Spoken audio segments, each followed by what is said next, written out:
أعوذ بالله من الشيطان الرجيم بسم الله الرحمن الرحيم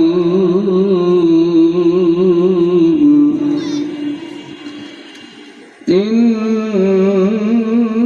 الله يأمر بالعدل والإحسان الله أكبر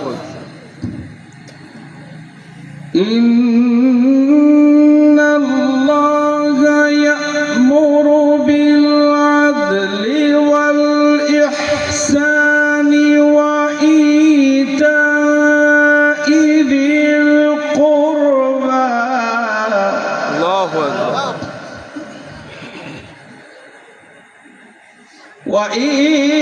وإيتاء ذي القربى وينهى عن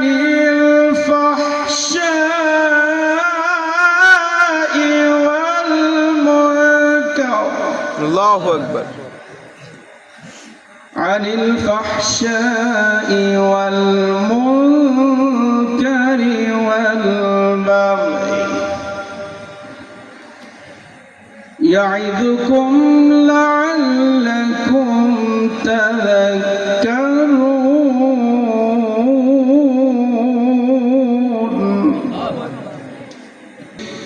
মহান আল্লাহ রাব্বুল আলামিন সূরাতুন নাহাল 90 নম্বর আয়াতের মধ্যে আল্লাহ তাআলা বললেন ইন্নাল্লাহা ইয়া'মুরু বিল আদলি ওয়াল ইহসান আল্লাহ রাব্বুল আলামিন ঘোষণা দিলেন নবী আপনাকে নির্দেশ করছি ইন্নাল্লাহ নিশ্চয় আল্লাহ তাআলা আপনার পরে হুকুম করেছেন ইয়া'মুর নির্দেশ করেছেন আল্লাহ তাআলা বিল আদল ইনসাফ ন্যায় বিচার প্রতিষ্ঠা করার জন্য ওয়াল ইহসান সদাচরণ ওয়া ইতাই যিল কুরবা এবং আত্মীয়তার সম্পর্ক আত্মীয়তার হক আদায় করার জন্য এই আয়াত কালিমার মধ্যে আল্লাহ তাআলা 6টা মিশন আল্লাহ তাআলা ঘোষণা করেছেন ইবনে মাসউদ রাদিয়াল্লাহু তাআলা কাতাদা রাদিয়াল্লাহু তাআলা বর্ণনা করেছেন ইবনে মাসউদ রাদিয়াল্লাহু তাআলা বললেন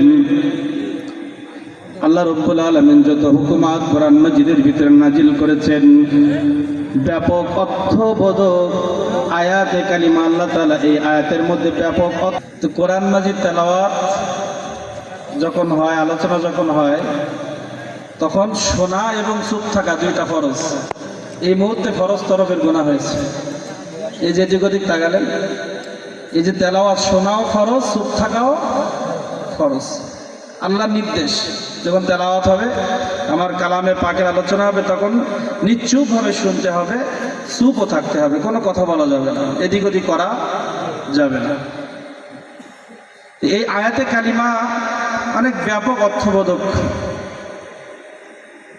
উসমান ইবনে মাযউন ওনার সম্পর্কে কয়েকটি কওল আসছে হাদিসে মুবারাকার ভিতরে ছোট্ট একটা কওল বলি উসমান ইবনে মাযউন রাদিয়াল্লাহু তাআলা নিজেই বলছেন অন্য রিওয়ায়াতের মধ্যে আসছে ইবনে আব্বাস রাদিয়াল্লাহু বলছেন আমি রাসূল করিম সাল্লাল্লাহু আলাইহি ওয়াসাল্লামের সামনে বসায় এমন সময় উসমান ইবনে মাযউন আসছেন রাদিয়াল্লাহু তাআলা উনি নিজেই বর্ণনা করছেন উনি অনেক আগে থেকে ইসলাম মানতেন কিন্তু উনি একদিন হঠাৎ রাসূল করিম সাল্লাল্লাহু আলাইহি ওয়াসাল্লামের কাছে যখন আসলেন মজলিসে আসার পরে দেখে আমার নবী রাহমাতুল লিল আলামিন অন্য মেজাজে আছেন আসমানের দিকে তাকান হঠাৎ করে ডাইনে ঘুরে আসমানে তাকান আবার নিচের দিকে তাকিয়ে কি যেন চিন্তা করছে কি যেন বলছেন উসমান ইবনে মাযউদ রাদিয়াল্লাহু তাআলা আমার নবী মুহাম্মদ রাসূলুল্লাহ সাল্লাল্লাহু তাআলা আলাইহি ওয়াসাল্লামের কাছে জিজ্ঞাসা করলেন আল্লাহর নবী দয়ার নবী আপনি আমাকে একটু বলবেন কিনা আপনার হালাত দেখে আমার মনে হয় এই মুহূর্তে কিছু একটা নাজিল হয়েছে হালাত বলে দিচ্ছে এর মধ্যে কিছু একটা ঘটেছে আমার নবী মুহাম্মদ রাসূলুল্লাহ বললেন উসমান ইবনে মাযউদ তুমি যে মুহূর্তে আমার কাছে এসেছো জিবরাইল আলাইহিস সালাম এই মুহূর্তে সূরাতুন নাহলের 90 নম্বর আয়াতে কালিমা আমাকে পড়ে পড়ে শোনায় যাচ্ছে।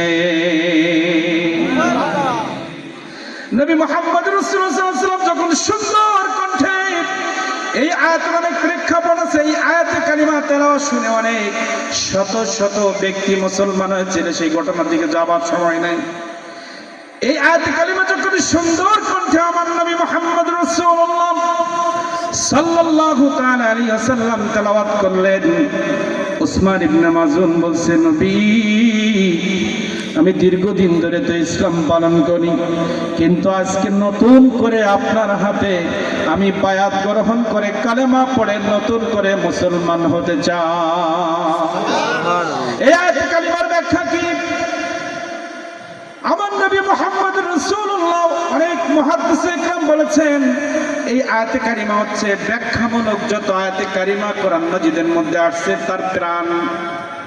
যত হুকুম আহকাম আল্লাহ তাআলা দিয়েছেন এর মধ্যে যে 6টি বিষয় আল্লাহ তাআলা ঘোষণা করেছেন, 3টা আদেশ করেছেন, 3টা নিষেধ করেছেন বলে কথা শেষ করব।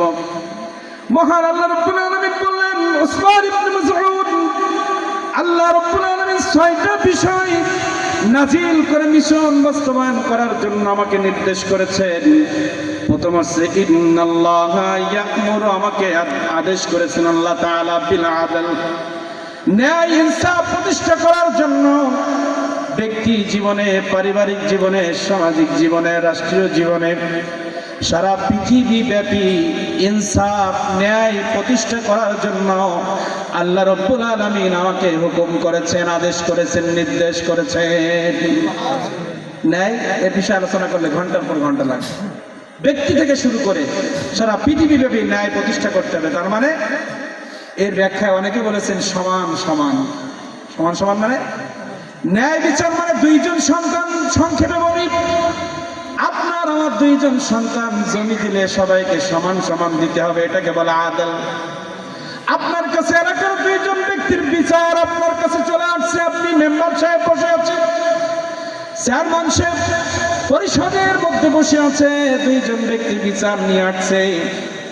চেয়ারম্যান সাহেবের কাজ হচ্ছে আদল, যদি তিনি নবীর উম্মত হয়ে থাকেন।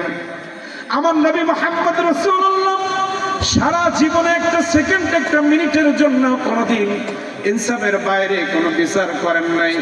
ইনসাফের বাইরে তিনি একটা মুহূর্তেও চলেন নাই। তিনি নিজের সন্তান, সাহাবা, প্রতিবেশী, আন্তর্জাতিকভাবে নিজের সাহাবীদেরকেও তিনি ছাড় দেন নাই। প্রত্যেকের জন্য সমান সমান বিচার করেছেন।